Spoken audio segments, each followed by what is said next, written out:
And if there is a country that has committed unspeakable atrocities in the world, it is the United States of America. They don't care. They don't care for human beings.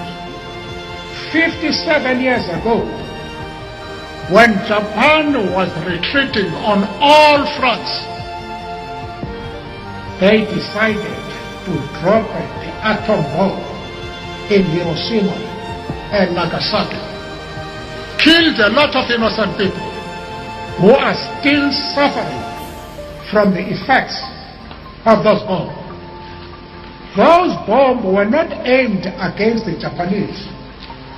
They were aimed against the Soviet Union to say, look, this is the power that we have.